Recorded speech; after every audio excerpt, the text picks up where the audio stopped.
Everyone. देखिए, ये question number 22 है एससीवी का, जिसमें हम लोग को डिस्कस करना है और एक बहुत ही हाइपोथेटिकल सा केस है यहाँ पे। ऐसे समझिए कि कोई एक सर्कुलर सा ट्रैक है ना? ओके। और इस ट्रैक के ऊपर कोई पर्सन है जो मूव कर रहा है यहाँ से A to B and B to C, और ऐसे करते करते वो डी तक जाता है ना?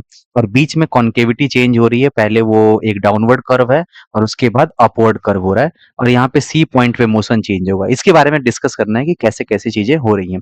और इसमें कुछ डेटा दे रखी है, पहले हम लोग उसको नोट डाउन कर लेते हैं। जैसे ये जो पर्सन है, इनका मास गिवन है। मास की वैल्यू आप लोग रख लीजिए, ये है mass is equal to 100 kg। Okay. और सिमिलरली पाथ की जो रेडियस है, दोनों की रेडियस इक्वल है, चाहे आप डाउनवर्ड लो या अपवर्ड लो, तो दोनों ही 100 मीटर है। ठीक है। साथ साथ इसकी स्पीड जो गिवन है वो है 18 km/h। अगर हम इसको कन्वर्ट करते हैं तो ये होने वाला है 18 मल्टीप्लाइड बाई 5/18, और इसकी वैल्यू होगी 5 मीटर पर सेकेंड। ठीक है। तो ये आपको स्पीड मिल गया, मास मिल गया, और क्या हो गया, रेडियस। क्या क्या और चीजें दी हुई है, बस इतनी ही इंफॉर्मेशन है और इससे हम लोग को सॉल्व करना है। First part of the problem is कि we have to calculate normal यानी कि contact force by the road on the cycle when it is at B and D. ऐसे समझिए, जो बी और डी पॉइंट है, ये दोनों ही पॉइंट एक तरीके से हॉरिजॉन्टल है, यहाँ पे कर्वेचर नहीं बनेगा। तो सॉरी, कर्वेचर बनेगा, तो आप कर्वेचर अगर बनेगा तो आप बी पॉइंट का आप स्टडी करिए। बी पॉइंट का एफबीडी बनाएंगे हम, बी। तो बी पर कौन कौन से फोर्सेस लगेंगे, नीचे की ओर लगेगा mg, ऊपर है normal in B, along with centrifugal जो कि बाहर की ओर लगेगा mv²/r। भी कांस्टेंट है यहाँ पे। ओके। तो अगर हम इक्विलिब्रियम की वैल्यू लिखें, normal reaction at B plus mv²/r is total upward force should be equal to mg। और हमें nv फाइंड आउट करना है, इसकी वैल्यू होगी mg माइनस ऑफ mv²/r। ठीक है।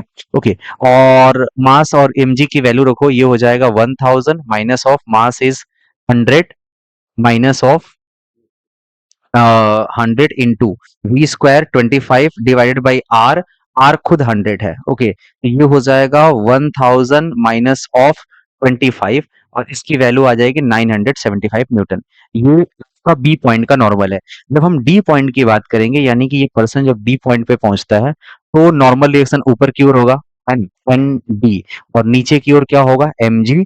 और एक फोर्स लगेगा centrifugal away from the centre. तो इस बार अवे फ्रॉम द सेंटर होगा डाउनवर्ड डायरेक्शन, है ना, क्योंकि इस पार्ट का सेंटर यहाँ पे होगा और पहले सेंटर आपका इधर की ओर था। तो जब हम ए पॉइंट डी पॉइंट के इक्विलिब्रियम की बात करेंगे, तो normal reaction at D is equal to, ये आएगा M G plus M V square by R, है ना। ओके। और एम जी की वैल्यू है 1000 और plus M V square by R is 25।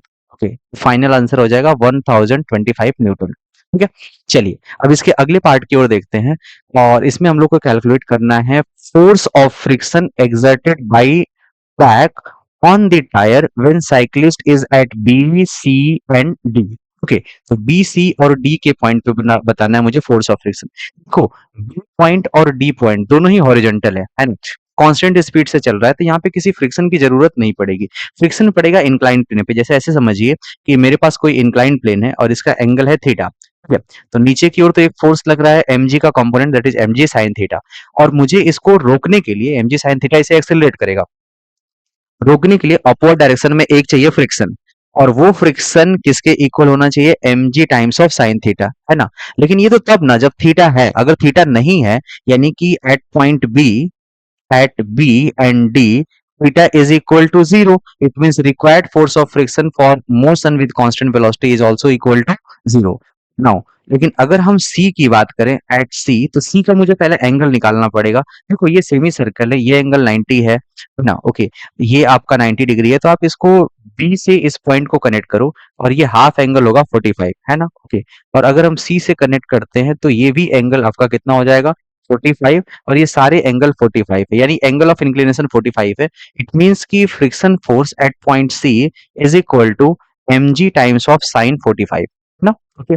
और mg की वैल्यू कितनी है, m इज 100, g 10, और साइन 45 1/√2। सॉल्व करेंगे, आंसर आएगा 500√2 और इसकी वैल्यू पुट करो 500 मल्टीप्लाइड पे √2 इज 1.414। ओके, सॉल्व करने पे अप्रोक्सीमेटली 707 न्यूटन के आसपास आ जाएगा। ठीक है, ओके। तो जित यहाँ पे भी हॉरिजॉन्टल पॉइंट है और जैसे जैसे थीटा चेंज हो रहा है अलग अलग जगह पे फ्रिक्शन क्या होगा, अलग अलग होगा, फ्रिक्शन एक कांस्टेंट फोर्स नहीं होगा। ठीक है, अब चलते हैं नेक्स्ट पार्ट यानी कि सी पार्ट की तरफ।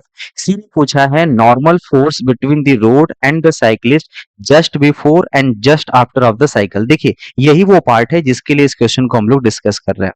ठीक है, और यही समझना है। बी पॉइंट के सी पॉइंट के जस्ट पहले एक्चुअल में पॉइंट सी जो है वो इस कर्व का पॉइंट ऑफ इन्फ्लेक्शन है, पॉइंट सी। ओके, यहाँ पे हमारा जो कर्वेचर है वो चेंज हो रहा है और कर्वेचर के चेंज होने से डायरेक्शन ऑफ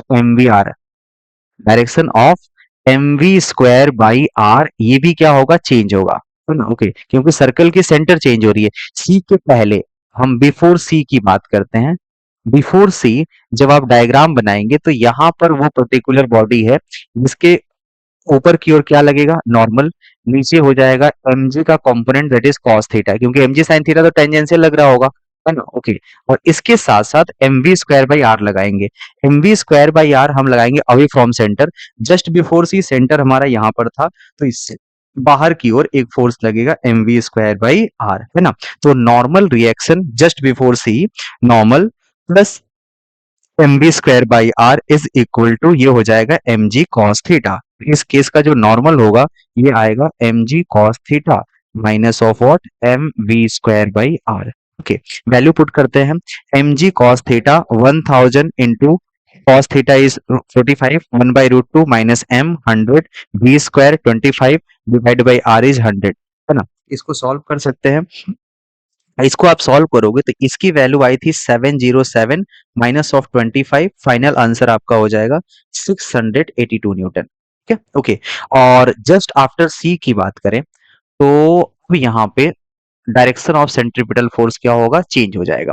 अब ये कैसे होगा, देखो जस्ट आफ्टर सी में आप कहीं इस सेक्शन पे होंगे यहाँ पर और अब आपका सेंटर यहाँ पे होगा, ठीक है ना। ओके, तो अगर आप एफबीडी बना रहे हैं, कॉन्केविटी चेंज हो चुकी है, कुछ ऐसा सा फोर्स लगेगा, नीचे की ओर mg cos थीटा तो लगना ही लगना है, ऊपर की ओर नॉर्मल, ठीक है। ओके, और इस बार mv square by R away from the centre that is ये होगा। ओके, तो अब नॉर्मल फोर्स यहाँ पे just after the C point ये होगा mg cos थीटा, हम लोग थीटा में चेंज नहीं मान रहे क्योंकि पॉइंट सी ही है, plus mv square by R. mg cos theta is 707 और प्लस क्या आएगा 25। सॉल्व करेंगे इसकी वैल्यू आ जाएगी 752 न्यूटन। ठीक है, ये थर्ड पार्ट हुआ।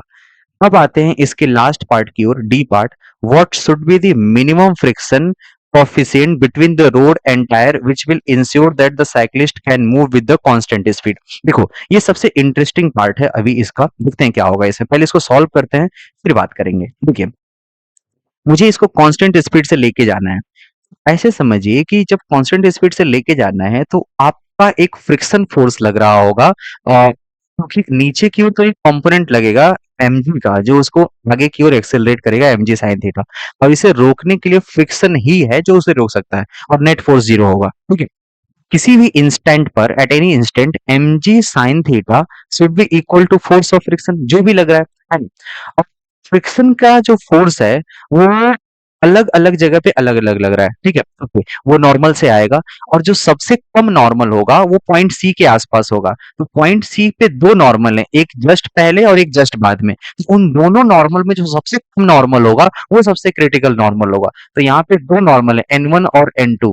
एक नॉर्मल को हम ऐसे लिख सकते हैं, जो सबसे मिनिमम वाली वैल्यू है वो है mg cos थीटा, अभी अभी अभी पीछे हमने सॉल्व किया है, normal is equal to mg cos theta minus mv square by R. और एक था mg cos थीटा प्लस क्या था, mv स्क्वायर बाई आर। तो एक है mg cos theta minus mv square by R and दूसरा है mg cos theta plus mv square by R. तो इन दोनों नॉर्मल्स में से जो सबसे कम नॉर्मल है जो कि mg cos theta minus mv square by R है, इसका जो फ्रिक्शन आएगा वो सबसे कम होगा।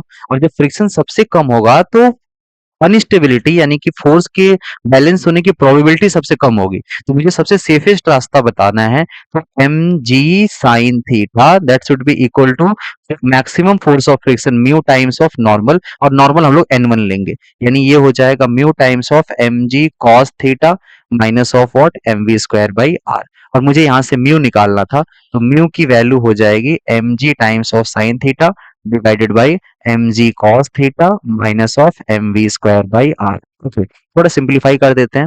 म्यू की वैल्यू हो जाएगी sine theta divided by cos theta minus V square by are G. ठीक है ना? ये वैल्यू है, कई बार ये ऑप्शन भी अलग अलग एग्जाम में आ चुके हैं। इसकी न्यूमेरिक वैल्यू अब सॉल्व करते हैं। बट इंटरेस्टिंग फैक्ट ये है ना कि ये sine theta divide by cos theta minus V square by are G, इसकी वैल्यू सॉल्व करो इस पर्टिकुलर केस के लिए। पॉइंट सी का जो थीटा है वो है 45 डिग्री। अगर इसको आप पुट करोगे तो sine 45 1/√2 upon 1/√2 minus of V square by are जी, वी स्क्वायर 25 by R is 100 into G is 10। Okay, जब हम इसको सॉल्व कर रहे हैं तो ये वैल्यू आ रही है अप्रोक्सीमेटली 1.0366, जिसको हम बोल सकते हैं 1.037, है ना? ओके, ये आपके म्यू की वैल्यू है। और इंटरेस्टिंग बात ये है कि म्यू 1 से बड़ा है।